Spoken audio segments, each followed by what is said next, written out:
So today we'll be studying about Gluteus Maximus muscle origin and its insertion by a diagram. So first thing what you should do is you can write roughly this is how the sacrum is there, the sacrum, and here imagine this as posterior superior iliac spine. The same height you are writing anterior superior iliac spine. So join these two, that is the iliac crest. What is that? Iliac crest. So from here writing greater sciatic notch, then is the ischial tuberosity, then you are writing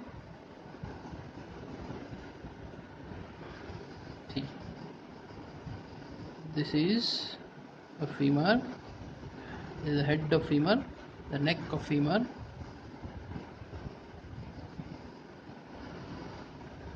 fine. So this is the femur, that this is the shaft of femur. So this is femur, iliac crest, sacrum. Next what you need to write is the attachment of anterior superior iliac spine, the attachment of Gluteus Maximus. Before going there, we'll also write a ligament that is attaching from ischial tuberosity to side of sacrum. So that is the sacrotuberous ligament. So what is this ligament? Sacrotuberous ligament attaching from side of sacrum to ischial tuberosity. What is this? Ischial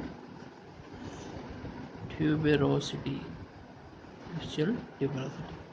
So this is what? Hip bone, and this whole part is the sacrum, the femur. So three bones. So this is the hip joint.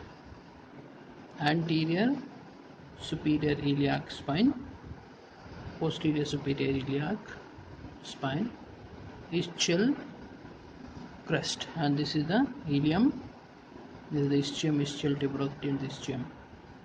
This is the hip joint that you can see.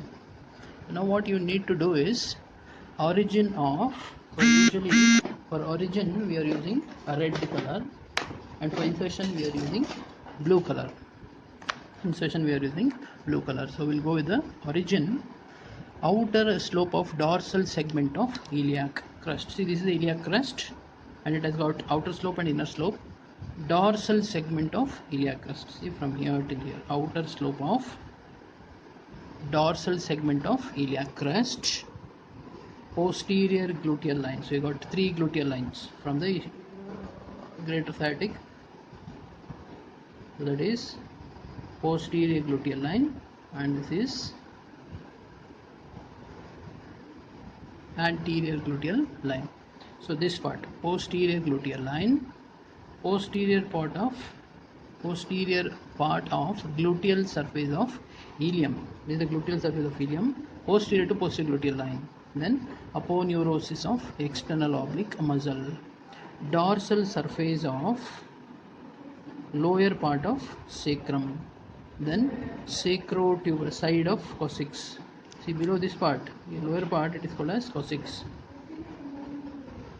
This is the lower part of the side of the coccyx. Then sacrotuberous ligament, and so from here till here. So this is the origin of Gluteus Maximus muscle. Gluteus Maximus muscle. Origin of Gluteus Maximus.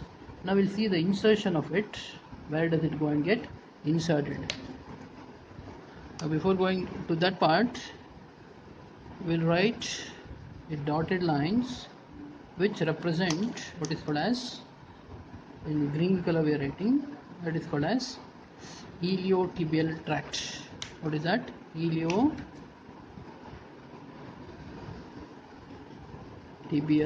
tract. That is called the iliotibial tract. Now see,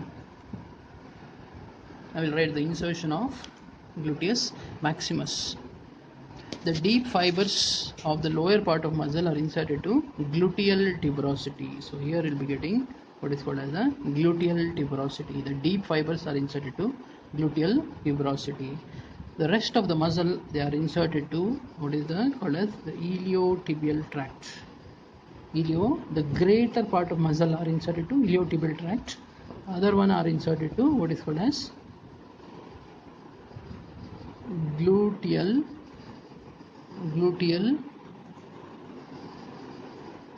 tuberosity. This is gluteal tuberosity. It is the elevated part in the posterior part of the femur. So deep fibers are inserted to this. The superficial and majority of the fibers are inserted to what is called as iliotibial tract. Modification of deep fascia of thigh, that is iliotibial tract. So red color we have written the origin. With the blue color we have written the insertion of gluteus maximus. So we'll repeat again. Origin is marked in red, insertion is marked in blue color. So what was this? The hip bone, the sacrum, femur, parts of the hip bone will see anterior superior iliac spine, posterior superior iliac spine, iliac crest, the sacrum, and this lower part is called as the coccyx, head of femur, neck of femur, and this is the gluteal tuberosity. This is ischial tuberosity. This is gluteal tuberosity. The one which is colored in green, so that is sacrotuberous ligament. This dotted line that are colored in green, that is iliotibial tract. Now we'll go for the origin. Outer, see this is iliac crest, outer slope of dorsal segment. See, this is the ventral segment and this is dorsal segment. Dorsal segment of iliac crest, the posterior gluteal line, posterior part of posterior gluteal surface of ilium, is the gluteal surface of ilium, posterior to posterior gluteal line. Then dorsal surface of, see this is sacrum, dorsal surface of lower part of sacrum, the side of the coccyx, sacrotuberous ligament. So this is the origin of gluteus maximus. We'll write the outline of origin of gluteus maximus.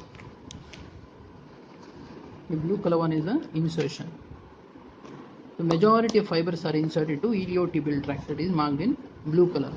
So this is origin and this is the insertion. So we can write the fibers like this. So which muscle is this? The gluteus maximus muscle, showing origin and insertion of gluteus maximus. What is the nerve supply? It is supplied by inferior gluteal nerve. Which nerve? Inferior gluteal nerve. Nerve supply is by inferior gluteal nerve.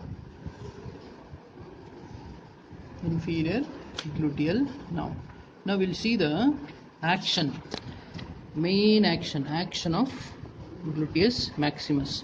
The main action is, it is the chief extensor of thigh at hip joint. What is the major action of this? Extensor of the thigh at hip joint. Other actions are also there. Others are lateral rotation, abduction. Lateral rotation and abduction of mainly the upper fibers. Also it helps in stabilizing the knee joint via iliotibial tract. It stabilizes knee joint. So these are the major things about the gluteus maximus muscle. So usually only gluteus maximus can come as short notes, that is for 5 marks, or they may ask describe origin, insertion, nerve supply of gluteus maximus, add a note on structures under covering it. This can come as a main question. Thank you.